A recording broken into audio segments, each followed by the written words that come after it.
السلام عليكم ورحمة الله وبركاته. أهلا بكم في لقاء جديد على قناة بداية حياة. لما تحول المجتمع لفساد من الشرق والغرب وكله يخاف أن يتدخل في وجود أي جريمة من الجرائم، ولما تحول دور العبادة بدل ما تدافع عن الحق إنها تدافع عن الباطل. ليه بقول الكلام ده؟ لما واحد زي الأنبا بولا اللي هو المسؤول عن الكنيسة الأرثوذكسية في البحيرة يطلع يدافع باستماتة عن واحد مجرم ودين من المحكمة واتحكم عليه بالمؤبد، وكل وقائع وكل الشهود وكل التقرير الطبي كله يدينه، ويطلع يدافع. مش بيدافع مثلا يقول مثلا انا والله الكنيسه الارثوذكسيه مثلا بريئه مثلا من الاشخاص ودي مثلا دي افعال فرديه مثلا وما يمثلش الكنيسه او في بعض الاشخاص اخطاوا يعاقبوا. لا، ده طالع بيدافع باستماته عن الشخص ده، وطالع بيخاطب شعب الكنيسه ويطمنهم يقول لهم ان الورق مضروب وان اللي هيطلع براءه في الاستئناف، وده راجل امين وراجل مخلص وراجل.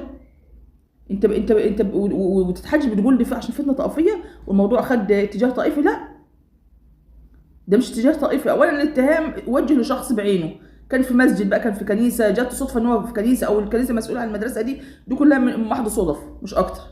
لما انت تطلع تدافع عن شخص مجرم باسم الدين، انت كده انت بتصنع الفتنه الطائفيه. ماشي، انا فكرك بالفتنه الطائفيه. انا في بلدي يمكن اول مره احضر، انا سمعت ان قبل كده كان في فتنه شبهها او حاجه حصلت، بس ما كنتش انا موجوده، ما كنتش مولوده اياميها. بس اللي حصل وانا عندي 16 سنه كان في محافظه المنيا في مركز ابو قرقاص. الناس كلها عارفه المركز ده، هو مشهور يعني. ان فعلا حصل وانا في اولى ثانوي ان حصل اغتصاب لبعض الفتيات المسلمات على ايد بعض الشباب الاقباط. ده السيناريو اللي وصل لنا. البلد فعلا في التوقيت ده اقسم بالله كانت فعلا مولعه حرفيا. تبقى ماشي كده تلاقي العمارات دي مولعه كده وعليها باب اسود. المستشفيات بتاعه المسيحيين نفس الحكايه، مستشفيات خاصه. حتى وصلت لان الاهالي كانوا بيدخلوا يتهجموا على المسيحيين فعلا في عقر دارهم ويولعوا فيهم. ان كان الموضوع فعلا مستفز، ودخلت ناس جاوا يولعوا في الجامع. موضوع فعلا كان البلد كلها مولعه فعلا. الكلام ده كان في التسعينات، في 90 سنه 90 سنه يعني تقريبا كانت سنه 1990 فعلا. كنت في اولى ثانوي اياميها.